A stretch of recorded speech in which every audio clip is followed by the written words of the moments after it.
Tuhan. Roh Kudus akan memberkati kami, menjamah setiap hati dan pikiran kami semua yang ada pada malam hari ini, sehingga firman Tuhan yang akan kami baca dan kami renungkan akan menjadi berkat khusus bagi kami semua. Pengharapan Tuhan secara khusus bagi hamba-Mu, bagi hamba-Mu ini menjadi alat Tuhan menyampaikan isi hati Tuhan bagi kami semua. Kami juga bersyukur Tuhan untuk kebaikan Tuhan yang telah nyatakan bagi keluarga Pak Hamsa yang telah jamah memberkati beberapa waktu yang lalu, beberapa hari yang lalu, boleh diizinkan Tuhan dirawat di rumah sakit, dan puji Tuhan bersama dengan kami saat ini. Tuhan jamah, Tuhan telah memulihkan, dan doa kami kesembuhan yang sempurna terus datang daripada Tuhan, sehingga keluarga ini tetap diberkati oleh Tuhan. Terima kasih Bapa.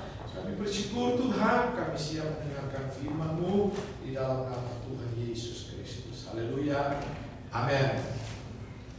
Puji Tuhan, Shalom. Ya, di minggu ke-13 setelah Trinitatis ini, bersama-sama sesuai dengan kalender gereja kita akan membaca kitab Yakobus pasal yang pertama. Yakobus pasal yang pertama, ayat yang ke-17 sampai dengan ayat yang ke-28. Yakobus pasal yang pertama atau Yakobus 1 ayat 17 sampai dengan ayat yang ke-27. Saudara perhatikan di Alkitab saudara, saya akan baca ayat-ayat ini untuk kita semua. Pengujian dan pencobaan, ayat yang ke-17. Setiap pemberian yang baik dan setiap anugerah yang sempurna datangnya dari atas, diturunkan dari Bapa segala terang. Padanya tidak ada perubahan atau bayangan karena pertukaran.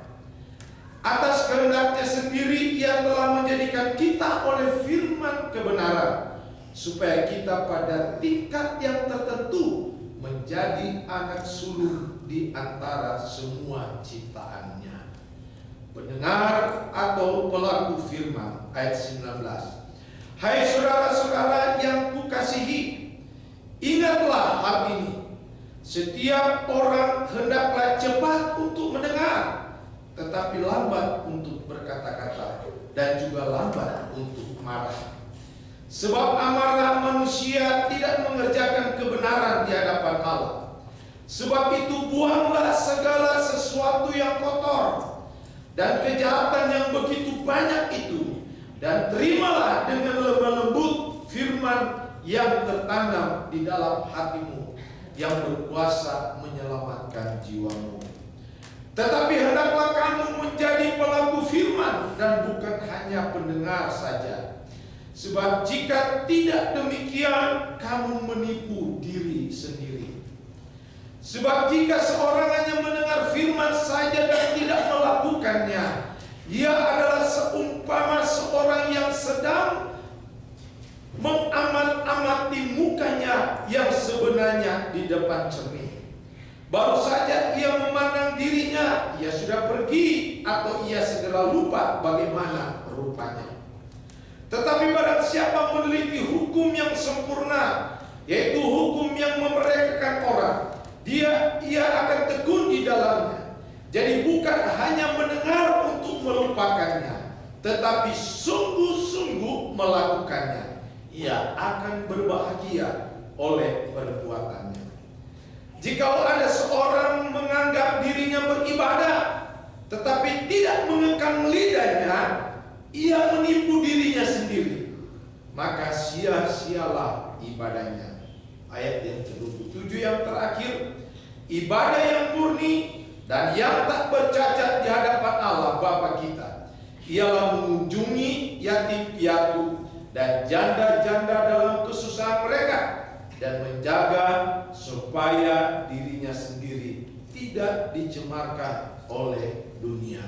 Puji Tuhan, begitu panjang lebar nasihat firman Tuhan bagi kita semua melalui karya Tuhan, melalui pewahyuan Tuhan kepada seorang gembala yang ada di Yerusalem Yerusalem bernama Yakobus dan diinformasikan kepada seluruh orang-orang Yahudi Kristen yang berada di luar Palestina, yang kurang lebih berada di 12 suku perantauan. Lewat Yakobus pasal yang pertama ini, ayat 17 sampai dengan ayat yang ke-27, saya akan mengambil tema ketaatan mendengar selaras dengan melakukannya. Perhatikan baik-baik. Tema kita hari ini adalah ketaatan untuk mendengar dan selaras dengan melakukannya. Seperti saya katakan tadi bahwa suratan ini adalah pewahyuan Tuhan kepada Yakobus dan disampaikan kepada ke-12 suku yang berada di perantauan. Kenapa harus disampaikan? Kenapa Yakobus, seorang gembala senior yang ada di Yerusalem, Tuhan memberikan pewahyuan untuk menyampaikan berita firman apa yang sudah kita baca di dalam Yakobus pasal yang pertama tadi. Saya lihat ada kurang lebih 4 hal yang mendasar, 4 hal yang membuat kenapa Yakobus menuliskan berita ini kepada orang Kristen Yahudi yang berada di perantauan. Yang pertama, oleh karena keadaan kondisi orang-orang Kristen yang ada di perantauan sedang mengalami masa sulit yang cukup berat. Ada penganiayaan di sana, ada penderitaan di sana, ada kesusahan di sana. Mereka ada di perantauan, mempertahankan iman mereka. Seakan-akan mereka tidak berdaya. Tuhan datang untuk memberikan firman bagi mereka supaya mereka kuat. Pasal yang pertama ayat 1, ayat 2 sampai dengan ayat yang keempat.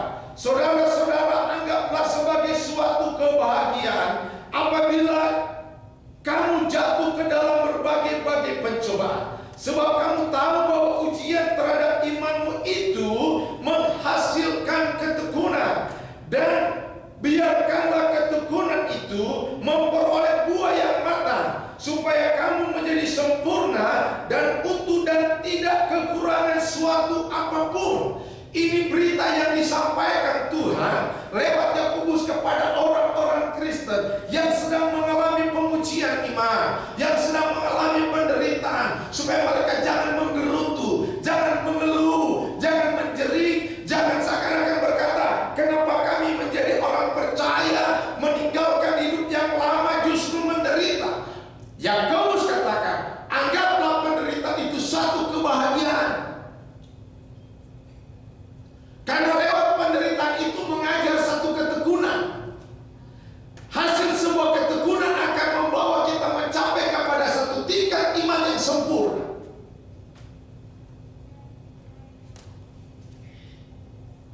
Itu yang pertama, untuk menguatkan orang-orang percaya yang ada di perantauan sana. 12 suku yang berada di perantauan, untuk mereka tetap kuat. Apa yang mereka alami itu merupakan satu cara Tuhan untuk membentuk iman mereka, supaya mereka memiliki mencapai satu tingkat iman yang sempurna.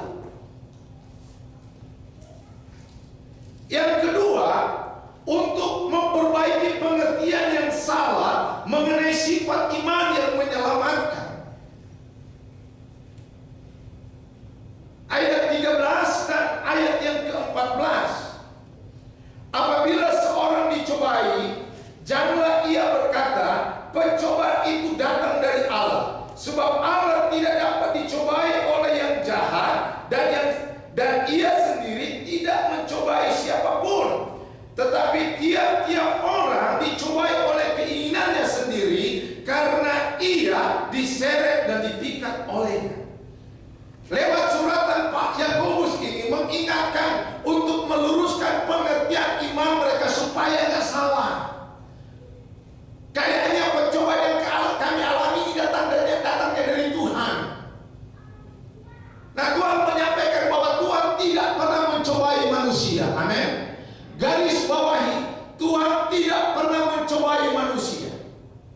Manusia dicobai oleh keinginannya sendiri. Ini seringkali datang juga bukan kepada orang Kristen Yahudi yang ada pada zaman itu, tetapi seringkali juga datang kepada kita. Kadang-kadang kita berkata, ada terlalu berat Tuhan mencobai hidupku. Saya ingin sampaikan malam hari ini, Tuhan tidak pernah mencobai manusia. Oleh sebab itu dia juga tidak suka dicobai. Coba dulu. Dicoba, kita coba sesuai dengan janji Tuhan. Dia berkati nggak kira-kira gitu? Tidak. Suratan Yakobus ingin meluruskan pemahaman yang benar tentang iman, meluruskan pengertian yang salah bagi orang-orang yang sedang dibentuk oleh Tuhan dalam satu pengujian. Apa yang dialami oleh manusia adalah ujian yang Tuhan izinkan dialami oleh manusia, tetapi bukan pencobaan yang Tuhan berikan bagi manusia. Manusia hanya dicobai oleh dirinya sendiri, keinginan-keinginan yang menjadi dia jatuh di dalam dosa.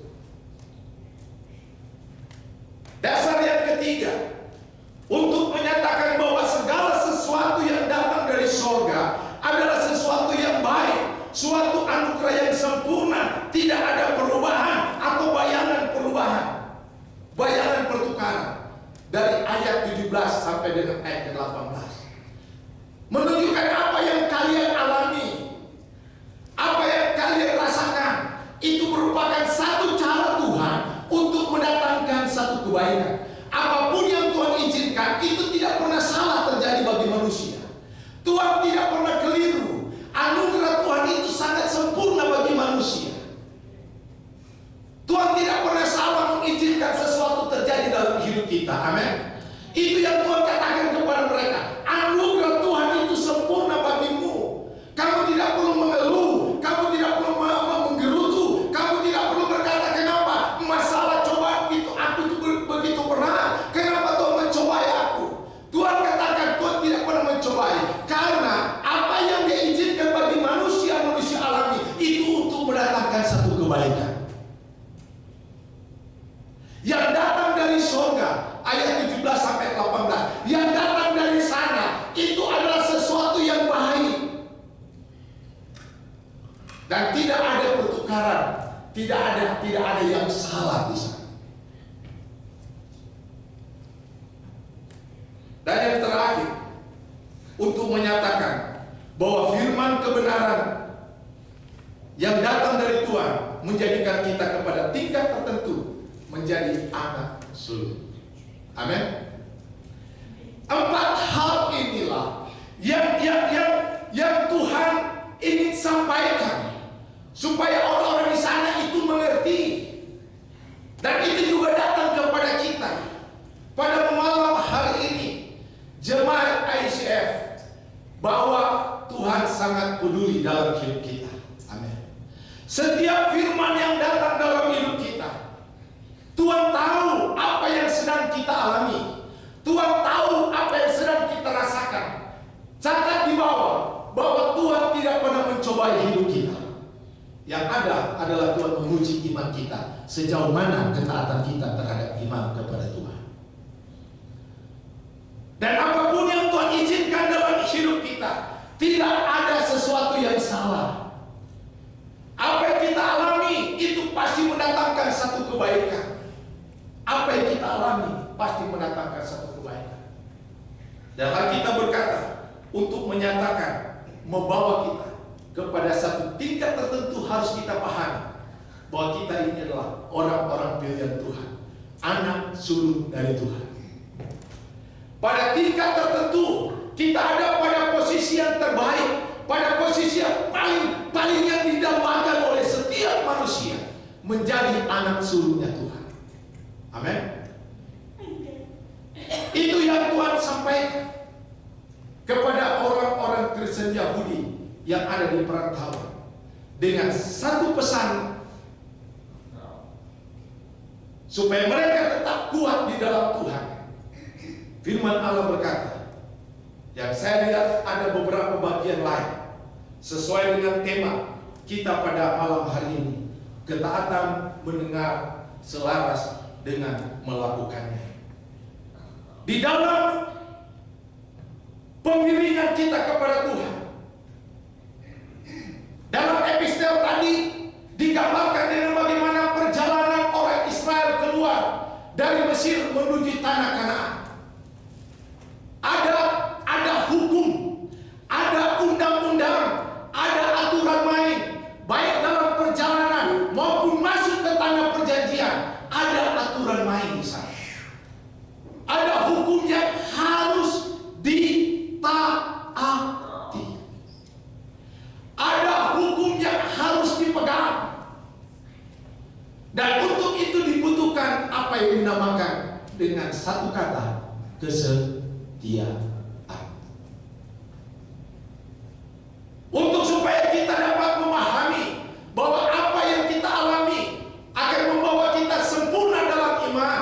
Untuk membawa apa yang kita alami akan membentuk kita dapat mengerti firman itu dengan benar, akan membawa kita kepada tingkat tertentu menjadi anak yang sulung. Alkitab berkata di dalam Yakobus pasal yang pertama ini, ayat yang ke-19, pesan yang pertama, Alkitab berkata, hai saudara-saudara yang kukasihi, ingatlah hal ini.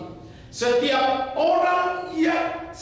orang hendaklah dia harus cepat mendengar.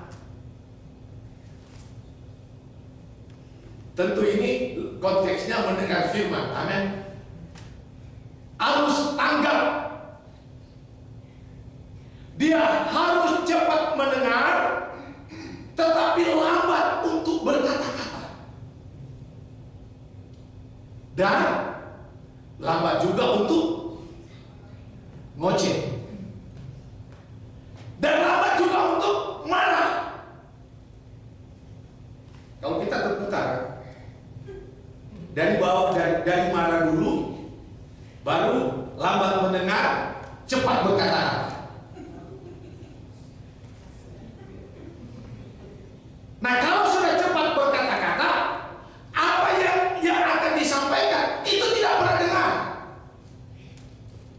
sulit didengar.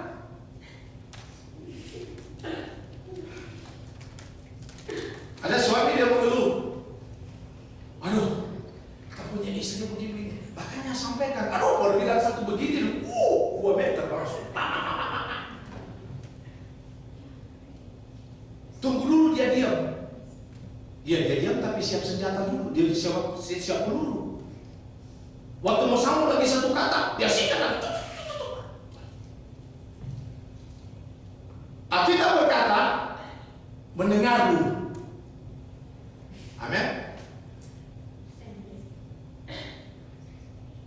Lambat berkata-kata. Karena kalau terlalu cepat, ada satu kisah. Seorang nenek yang dia pelihara seekor anjing dan seekor burung. Dia tinggal di desa. Nah, satu saat dia pergi kota. Waktu dia pergi kota, anjing dia ngomong sama anjing, anjing, jaga itu burung. Oh, pergilah ini rumah.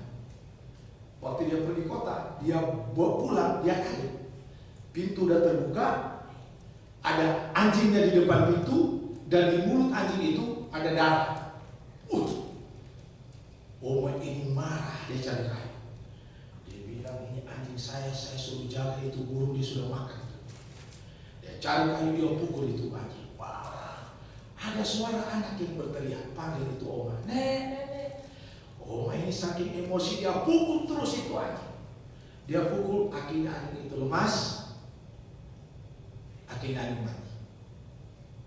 Saya baca cerita ini, saya juga terus sedih. Aduh, waktu anjing itu mati, Oma ini lemas, Oma duduk, dengar, berkicau burung. Oma kaget. Oma lihat, itu burung masih ada di sangkarnya. Di samping burung ada ular. Ternyata anjing ini mulutnya berdarah karena lagi makan itu ular. Lalu anak ini datang, "Oma, aku tadi berteriak untuk kasih tahu anjing itu lagi menolong burung karena mau dimakan ular. Tapi Oma nggak dengar." Tapi mau jadi apa? Udah mati itu anjing. Biar Oma mau sadar, mau menangis keluar air mata darah, itu anjing nggak hidup. Kesalahan karena tidak mau mendengar. Akibat tidak mau mendengar akan menghasilkan sesuatu yang fatal. Orang Kristen, Yahudi yang ada di perantauan, Tuhan katakan lewat Yakobus, kalian lebih baik cepat mendengar. Perlahan kurangi itu kesungut-sungutan, kurangi itu menggerutu, kurangi itu menuding Tuhan. Jangan kurangi itu mengatakan gara-gara dia, penyebabnya dia sampai saya jadi begini. Kurangi, dengarkan dulu apa Tuhan katakan. Jangan langsung cepat ngejudge orang, jangan langsung cepat menghukum orang, menghakimi orang. Dengar dulu apa yang Tuhan sampaikan. Kalau sudah terjadi sesuatu yang tidak kita inginkan, baru bilang, "Aduh, salah dengar rupanya."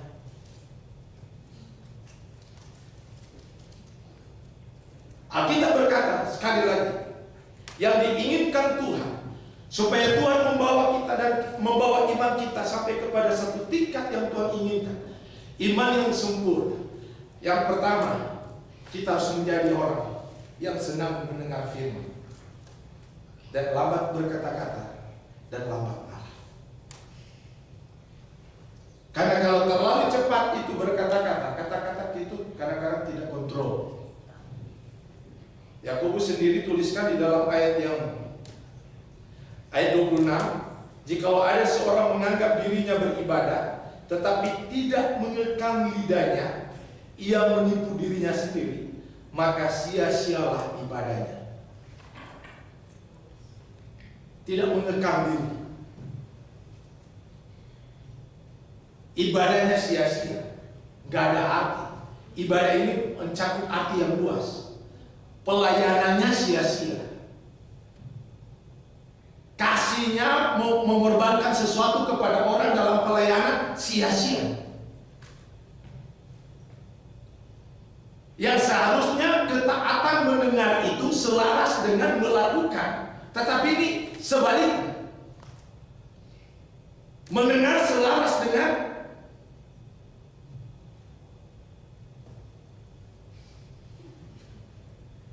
gak ada beda. Itu dia dengar dengan dia punya mulut bocor. Ada satu pepatah berkata begini, mulutmu adalah harimaumu. Betul? Pernah dengar itu?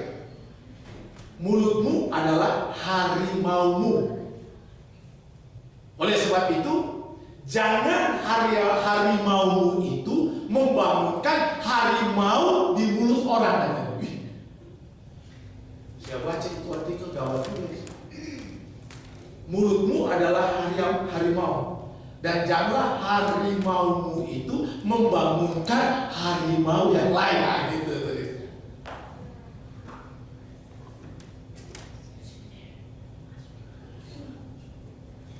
Kita jaga hidup kita supaya tak kalah waktu banyak hal yang datang dalam hidup kita, cuma adalah suara firman Tuhan. Amin.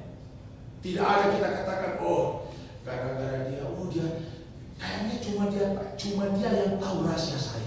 Kok kenapa satu gereja sudah tahu?" Di hadapan Tuhan tidak ada sesuatu pun yang tersembunyi. Amin. Kalau Tuhan pasti menegur kita, berarti Tuhan mengasihi kita. Amin. Kita tidak perlu berkata, "Oh, gara-gara dia kan tahu kartu saya. Kok kenapa pendeta tahu? Kok kenapa majelis tahu?" Nanti semua jadi cerita dengan tukang PLN.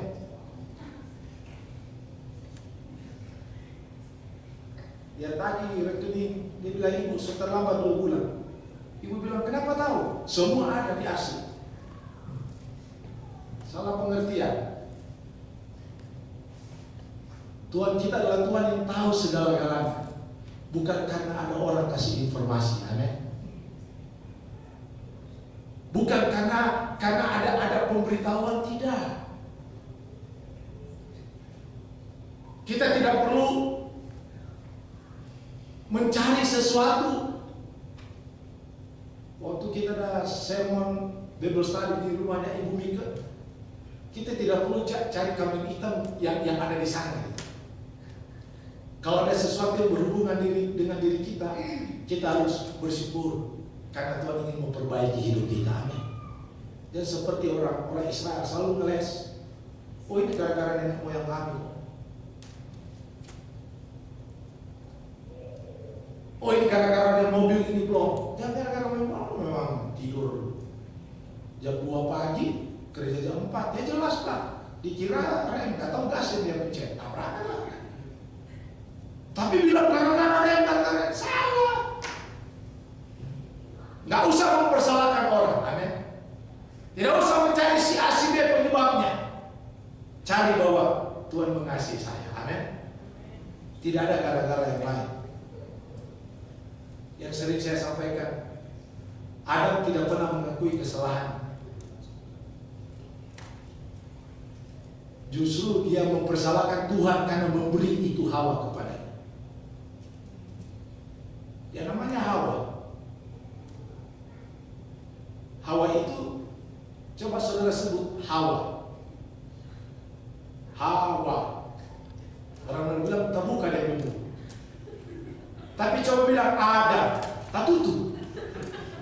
Ya bro itu, tak tutup Adam. Makanya lebih banyak bocor tuh Hawa. Ya Pak Noli? Makanya jangan kaget. Makanya kalau ada Adam jatuh luka dulu, suruh pakai rok. Beda-beda tipis dengan Hawa. Cuma Hawa itu jatuh luka. Adam tutup mulut.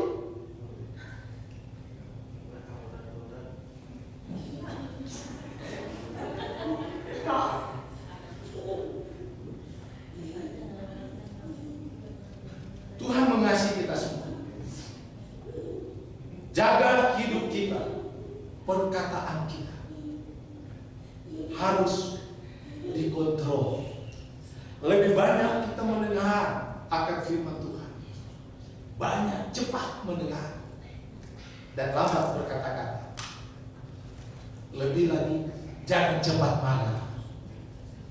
Jangan cepat emosi. Karena ayat yang ke-20 sebab amarah manusia tidak mengerjakan kebenaran di hadapan Allah. Tidak ada oleh karena marah menyelesaikan persoalan. Betul nggak? Tidak ada pernah orang marah-marah menyelesaikan persoalan. Yang ada menambah masalah.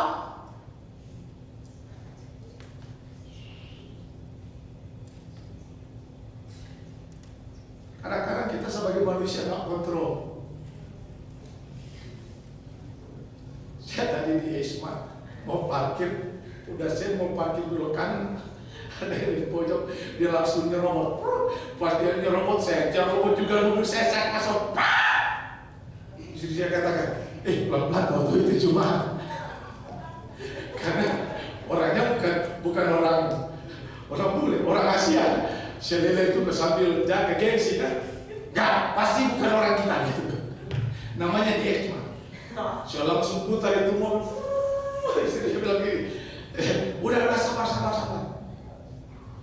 Tidak menyelesaikan persoalan. Saya bilang Tuhan ampuni saya. Saya memang Esma kalau hari Minggu kan susah cari parkir ya, Buria kan? Saya mau parkir begini, dia dari arah sana, dia langsung kaget saya. Kalau saya bawa mobil bulldozer, kita balik. Itu saya bawa mobilnya Bumaya gitu. Allah kita adalah Allah yang luar biasa mengontrol hidup kita. Saya dalam hati saya mengenai Tuhan, ampuni saya. Istri saya kata, itu kalau jemaat lalu orang Indonesia Ada satu pendeta di Manado, habis pimpin KKR. Biasa menanam kalau KKR jam 11 malam belum selesai.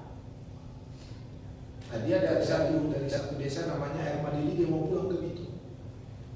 Wah, dia selesai, dia lari cepat, disalip sama satu mobil. Wah, marah dia kejar. Pas udah mau di Bitung, itu yang mobil satu, dia langsung dekat ini. Dia buka kaca, dia bilang, "Halo Pak Pendeta, tadi bapaknya bagus Pak. Pak, tadi bapaknya bagus Pak, saya tadi hadir Pak, makanya saya ingin ikut Bapak." Dia langsung garuk kepala, dia cerita ke saya, tak bertemu. Jemaat yang hadir itu yang saya kejar. Saya bisa bayangkan kalau tadi yang datang, "Pak, aduh, waktu saya baca di Facebook, renungan Bapak bagus loh." Tidak berimbang yang saya langsung sama dia. Amarah tidak menyelesaikan persoalan, amin. Yang ada adalah menambah persoalan. Oleh sebab itu bersama-sama kita melalui firman Tuhan ini, mari kita jaga dan kontrol diri kita masing-masing, supaya kita menjadi pribadi. Tak kala ada masalah yang datang, kita hanya mendengar apa yang firman Tuhan katakan dalam hidup kita. Yang kedua,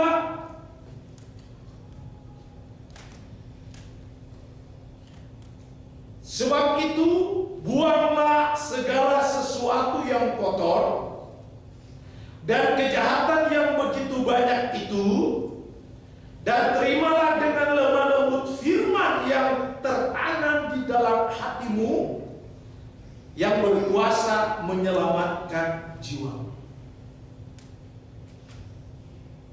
Buanglah segala hal-hal yang kotor, hal-hal yang berhubungan dengan kejahatan, pikiran-pikiran yang tidak benar, jauhkanlah semua itu. Cara hidup yang tidak sesuai dengan Tuhan inginkan, jauhkanlah semuanya itu. Karena hanya dengan kita menjauhkan semua hal itu, maka kita dapat memahami firman yang kita dengar. Dengan menjauhkan semuanya itu, kita dapat memahami bahwa ujian yang datang dalam hidup kita untuk membawa penyempurnaan iman dalam hidup kita. Jauhkan pikiran-pikiran yang jahat, pikiran-pikiran yang negatif, perkataan-perkataan yang kotor, perkataan-perkataan yang menghina orang. Jauhkanlah semuanya itu. Diganti dengan tanamkanlah firman itu di dalam lubuk hati. Kalau tidak, maka apa yang kita lakukan, apakah itu ibadah kita, apakah itu pelayanan kita, apakah itu pengorbanan kita, apakah itu persembahan kita, apakah itu PTB kita, itu tidak ada arti sama sekali. Tidak ada arti sama sekali. Setiap ibadah kita datang di hari Minggu, tidak ada hubungannya dengan berkat, tidak ada. Datang dan pergi, tidak ada satu perubahan. Dan Tuhan inginkan ada satu perubahan. Buanglah hal-hal yang najis, hal-hal yang Tuhan tidak inginkan dalam hidup kita. Saya percaya kita semua tahu apa yang Tuhan tidak inginkan dalam hidup kita. Tak kala kita ada di dalam Kristus, Alkitab berkata, yang lama sesungguhnya sudah berlalu, sesungguhnya yang baru itu sudah datang. Bukan yang ada sekarang kasih tinggal, bukan. Ini so lama, so kadaluarsa, so berapa tahun, so expired.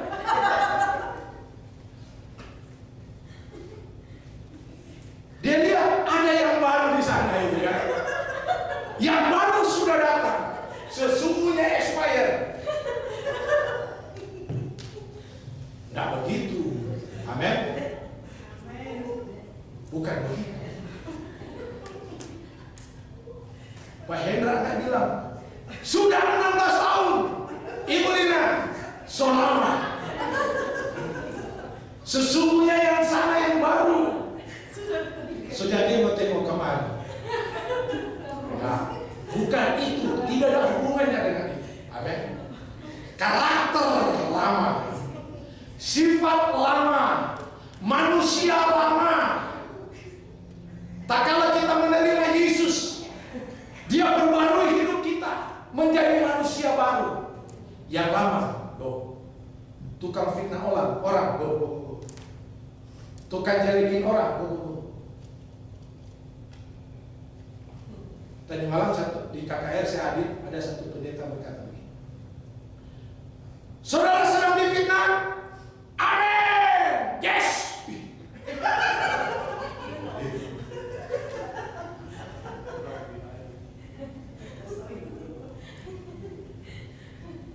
Saudara sedang mengalami fitnah, amin, yes. Saudara sedang memfitnah orang, amin, yes. Saudara sedang memfitnah orang, dia katakan, amin, yes. So salah ini. Itu. Cepat berkata-kata, lambat mendengar. Saking sudah salah pertama, setiap pendeta bilang, ya terus. Setelah orang tanya, kenapa itu ngomong gitu? Memang aku lagi menjelekkan orang sekarang. Aku lagi memfitnah orang sekarang.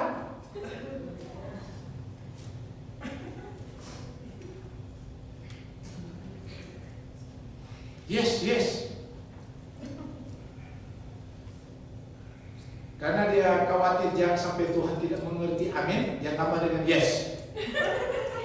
Jangan supaya lengkap gitu, supaya Tuhan langsung tapi jangan Tuhan tidak mengerti itu, amin. Amin, yes. Kayak Satria Baja Hitam. Saya dulu waktu di Indonesia ada Satria Baja Hitam dulu.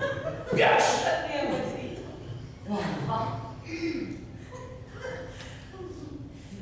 Tuhan kita nggak perlu kita teriak-teriak gitu, amin.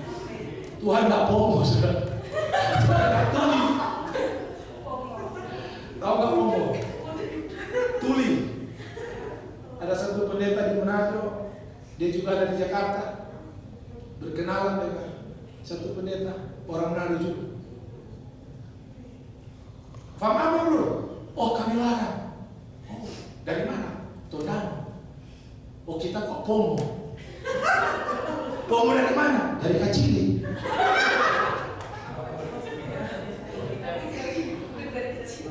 Pomo dari mana Pak Laudi? Dia bilang dari Kacili kita pomo.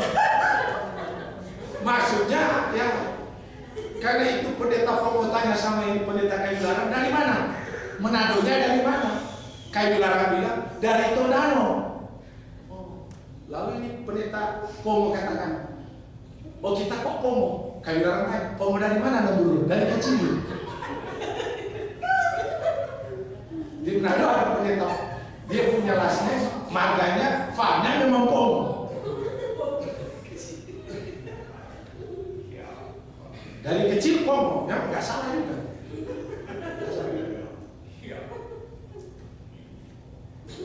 Di daerah Sangir ada satu marga namanya Buka Siang. Dia berkenalan dengan orang Minahasa. Oh, Buka Siang. Bukan orang Minahasa, orang Kota Mobagu. Oh, kita kok tutup malam.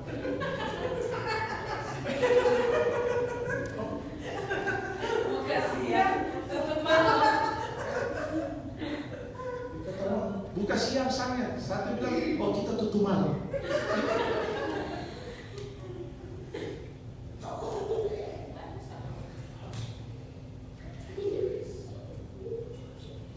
Dengar firman, buang segala hal-hal yang menghambat untuk kita tidak memahami bahwa apa yang kita alami untuk membawa pertumbuhan iman. Karena kekotoran-kekotoran ini yang membuat sulit kita dapat memahami, mengerti bahwa apa yang kita alami ini untuk membawa iman kita semakin sempurna kepada Tuhan. Tanamkanlah firman itu, Alkitab berkata, biarlah firman itu tertanam di dalam hatimu yang berkuasa kuasa menyelamatkan kamu. Dan yang ketiga, ayat 22 berkata, tetapi hendaklah kamu menjadi pelaku firman dan bukan hanya mendengar saja. Sebab jika tidak demikian, kamu menipu dirimu sendiri. Setiap kita yang mendengar firman, Alkitab berkata, dan tidak melakukannya, yang seharusnya mendengar itu selaras dengan melakukan. Amin. Tetapi tak kala kita tidak melakukan, kita tidak menipu orang lain. Tetapi pada intinya kita sedang menipu diri kita sendiri. Dengan bahasa yang bebas dikatakan kita itu hidup kamuflase. Orang lihat bahwa kita itu sebenarnya taat gitu. Tapi diri kita tidak bisa pungkiri. Dan di hadapan Tuhan kita tidak bisa bohongi.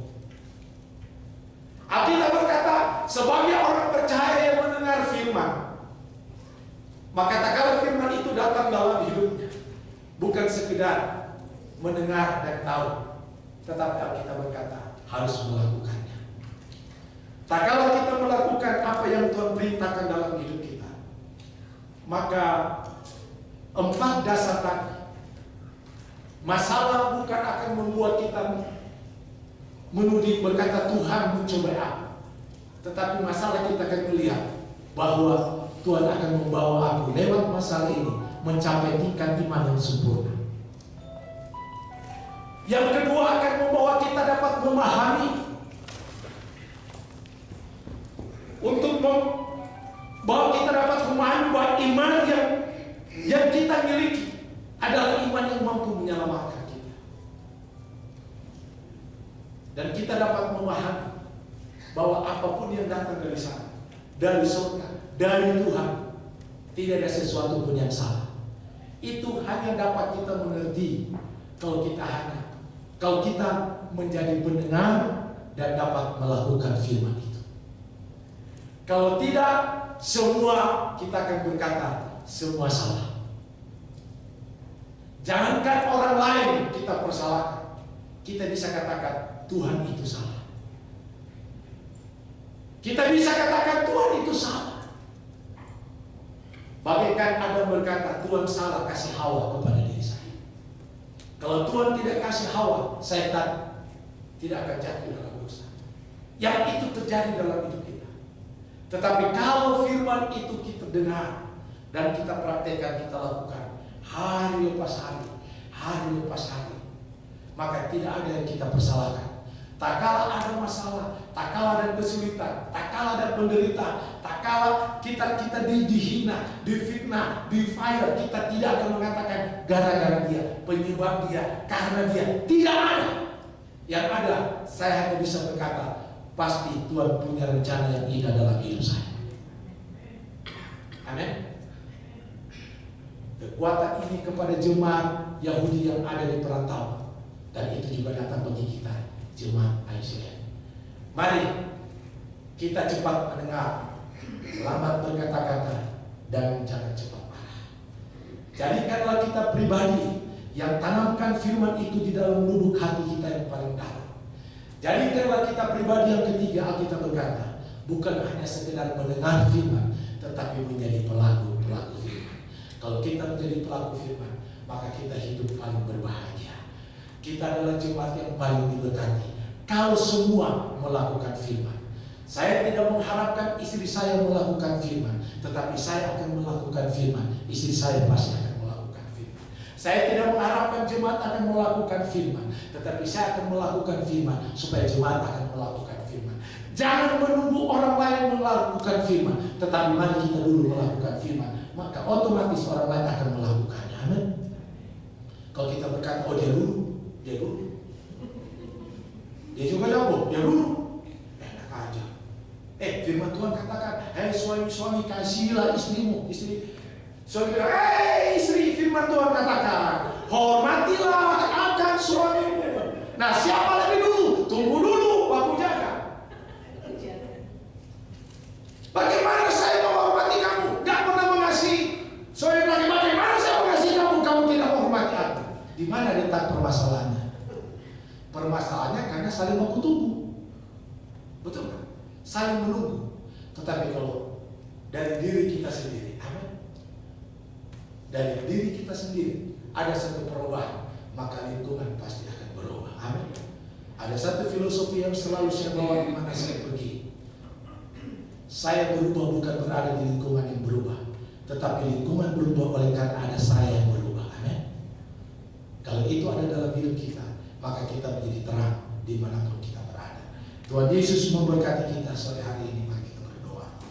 Terima kasih Bapa, kami bersyukur buat pesan firman Tuhan bagi kami pada malam hari ini. Dengan kekuatan kami amat sangat terbatas Tuhan. Sangat sulit kami melakukan apa yang Kau perintahkan bagi kami malam ini. Tetapi ada janji firman-Mu Tuhan, bahwa kami tidak bisa melakukan sendiri. Ada Roh Kudus sebagai penolong kami. Itu yang Kau janjikan dan berikan bagi kami. Dan kami membutuhkan Roh Kudus itu menolong kami, supaya kami dapat mendengar firman Tuhan dengan baik. Kami dapat lambat berkata-kata, kami lambat marah Tuhan, dan kami menjadi pelaku-pelaku firman yang baik Tuhan, bukan hanya sekedar mendengar. Dan itu Roh Kudus yang dapat menolong kami. Tanamkanlah firman Tuhan di dalam lubuk hati kami yang paling dalam Tuhan. Biarlah firman ini boleh tertanam bagi kami. Firman ini boleh berbuah menjadi berkat dalam hidup kami, menjadi berkat bagi orang yang ada di sekitar kami. Berkati seluruh kami yang ada pada malam hari ini. Bapa, Engkau menolong segala pergumulan jemaat-Mu Tuhan. Engkau yang tahu persis segala keberadaan kami. Terpujilah nama Tuhan kekal selama-lamanya. Di dalam nama Yesus Tuhan, kami bersyukur buat firman-Mu. Haleluya. Amin.